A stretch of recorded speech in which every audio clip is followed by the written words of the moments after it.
In life, there's a natural order when you expect dreams to blossom into reality.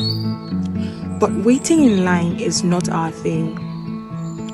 Seed, time, and harvest. There is time in between the wait. It's a roller coaster of emotions, from faith to courage to pain to disappointment to desperation and a lot more. But sometimes our choices affect the outcome of our wait. Don't wait in despair. Wait in joyful anticipation, living your best life, trusting that God will come through for you in His own time, in His own way. There is so much purpose in the waiting. Don't waste it. It is a very transformative stage. Though it may tarry, when it arrives with its own satisfying sweetness. Maybe God wants us to grow in patience, in endurance, and this refines our character and ultimately leads us to fulfilling purpose. Welcome to Zii O'Clock.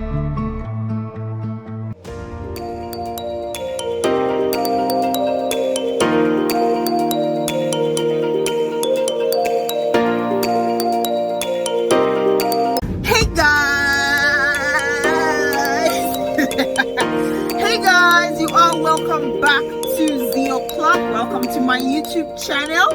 Hello, if this is your first time seeing this beautiful lady looking like a woman today,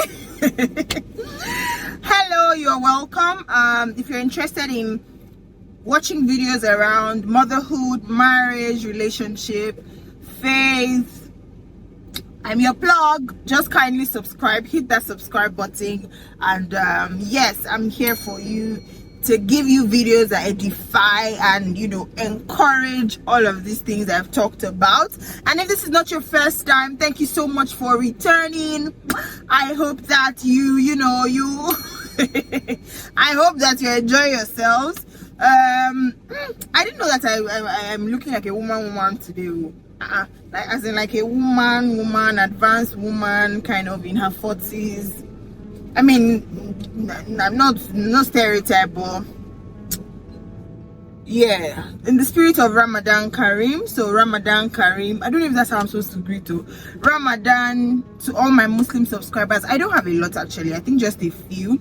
I know that somebody messaged me on Instagram sometime in February and said that she watches my videos and she's a Muslim and she really loves them. So shout out to you. Thank you so much for watching my videos. Thank you for reaching out to me on Instagram. Ramadan Kareem, I hope you're enjoying the season.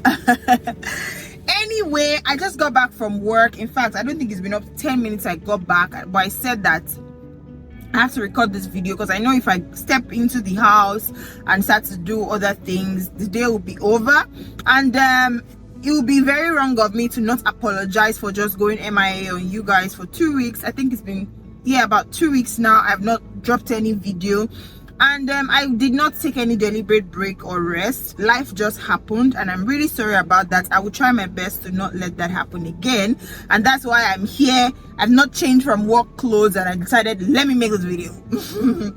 So thank you so much for watching, for staying, for tuning in. Okay, I hope that you've been enjoying the videos I've been putting out, whether it's on marriage, motherhood, all the things I've been talking about. I hope you have been enjoying them. So let's just go straight into what I have for you today. So today I want to just talk about a few things that just to encourage some of us who are unmarried, things that you can actually do in your waiting period. I don't know if it was my last video or the one before that. I talked about the pros and the cons of marrying early, and it came to my mind to just talk about the waiting period, because if you don't marry early, you are going to marry at some point. I don't want to use the word late because, like I said, I don't believe there's a late time to marry. God's time for you is the best, whether it comes in your 20s, 30s or 40s. But yeah, so it came to my mind, what if, I mean, I'm not married, even if I'm still in my 20s and I'm not married, but I'm ready for marriage. You're already in your waiting period. As long as you are ready, but you don't already have a partner, you're in your waiting period. You are waiting for somebody to find you. If you're a woman, if you're a man, you are waiting to find somebody. So what are some of the things that can happen that we can do while we wait? These are some of the things I did and some of the things that I've seen people who even have waited longer than me engage in, and by the time they found a partner, it really helped, ease the process and ease, the marriage and everything. Okay, so the first thing I would say before I go into my points is it's not a natural thing for human beings to wait. It's not in the natural order of our lives to wait. We have an expected way that we want our lives to go. We expect dreams to blossom into reality at some point, so waiting in line is not really our thing, whether it's for a child, whether it's for a partner, whether it's for a promotion, for a job, for school, for admission, whatever it is. But it is part of life and it's something we have to embrace.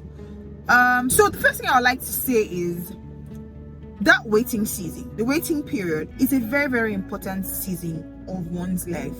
It is very important because it can affect the next phase. It can even affect that thing you're waiting for, how you approach and enter the season of that wait. In this case, a spouse, a partner, a husband, a wife. So I try to tell people as much as possible, avoid getting into being desperate. Avoid getting into desperation. Engage yourself with a lot of things, like I'll be mentioning. The first thing is take advantage of your singleness. Take advantage of your singlehood. Now, single, you're single, you didn't kill anybody. His husband, you don't have, you didn't kill anybody. His wife, you don't have, you did not collect anybody's money. So take advantage of your singlehood. And part of what I mean by take advantage of I'm not saying take advantage of your singlehood to mean fornicate, do what you're not supposed to. I'm saying it to mean find your own God. Find your own God. Because by the time you marry, these are the things that would have formed the foundation of your life, that would help you be able to, stand, make decisions in your marriage, whether as a woman or a man. Find your own God. If you're a man, a woman is coming to submit to you, submit to your God. So you can't go into a marriage empty-headed, empty-faced. You don't really, you don't have any engagement or relationship with God. You don't see the signals of how God speaks to you. You don't know how you reach God. You don't have any way, no vision, nothing. What is she coming to submit to? Find your own God. As a woman, find your own God, so that when you see a man, you understand, you're able to know, this is the man for me. This is the man for me because our gods are similar. This is who I'm supposed to marry. Even if anything happens and is derailing in vision, you can align him back, because you see, you understand, you have found, you have discovered your own God. Another implication of take advantage of your singleness. Now let's leave God or spirituality. Explore, travel, make mistakes, do what you need to do. Don't box yourself. This is no excuse for lawlessness, but leave. Because trust me, when responsibilities come, you have to plan. You have to, some things you have even started planning, you have gotten to a very, very, maybe 80%, you have to cancel because things happen. So when you have that time, make use of it. Take advantage of that. Another point I would give, another thing I would say is build yourself. Invest in yourself. Build a career for yourself. Develop a skill. At this point, you have very, very minimal responsibilities. So you probably are only responsible for yourself. This is a time where you should build your career. You should develop a skill. If you want to learn something, learn. If you want to take courses, take courses. If you want to go for an internship, go. If you want to seek a promotions, whatever it is you want to do, develop yourself. Don't be stagnant. Don't just be in a position in life. You don't have a lot of responsibilities. Explore. Start that career you want to start. Even if you are 30, guess what? In 5 years, you'll be 35 anyway, whether you find a spouse or not. Why not develop yourself? It has a lot of advantages. So develop yourself, build yourself, invest in yourself, invest in your craft, invest in what you do. It is very, very necessary and very important. Another thing is fill your mind with positive thoughts. Fill your mind with positive thoughts. This is the season where you should surround yourself with people who would edify you, who would encourage you. Surround yourself with marriages that you want your marriage to look like. These things would motivate you, skyrocket you to want to be married. And who knows, pushes you to that readiness. Don't feed on unfortunate stories about people landing the wrong spouses or being in the wrong relationships. If you go on social media now, you will see a lot of those things. Protect your energy, protect your soul, protect yourself. Don't feed on this information, because these things will only make you just relax.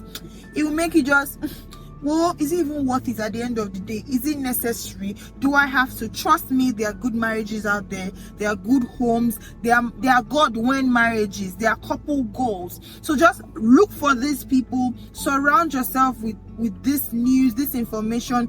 And before you know it, you will be telling yourself, I am ready to marry. I want to marry. I want to find a woman that will do this life journey with me. I want a man. You will be on that journey. This is not for people who have decided to be eunuchs for Christ, or who everybody knows it is obvious that you are not supposed to marry. This video is in no way for you. I am talking of people, that we know that we want to marry someday, but we don't have a partner. So we are in that period of wait. We're ready, but we don't have someone yet. So yes, this is for you. Another important thing that is very, very paramount that you can engage in your period of wait is to study yourself. Know yourself. Know yourself. Study yourself. And polish your rough edges. Remember, an entire human being is going to be joined to you, and you are going to be joining with another human being.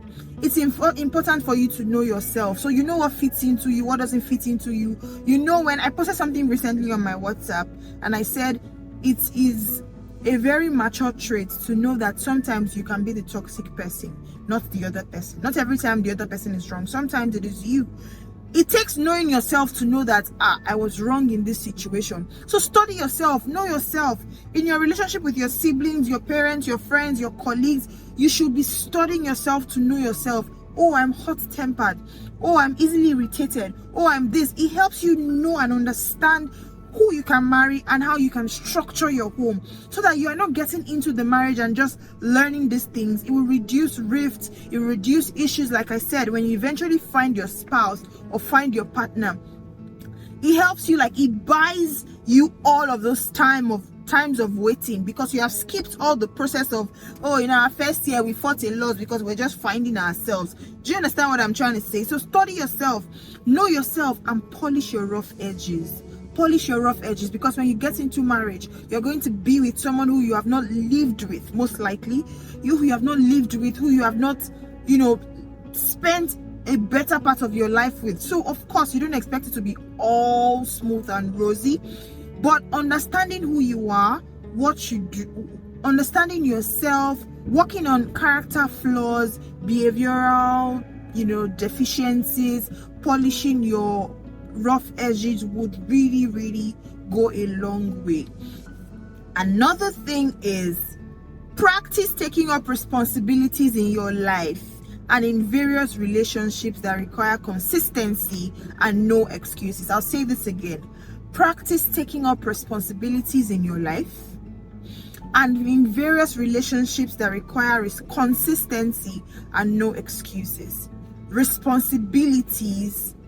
Taking up responsibility is one of the major things that happens in marriage. You're not coming to put all your burden on the other person, either, and vice versa. You are both coming to take up responsibilities, whether for yourself, for your spouse, for your kids, for your life. So you should begin to practice that. It reduces a lot. Try to pay your bills. If you don't pay your bills normally, maybe you stay with your parents.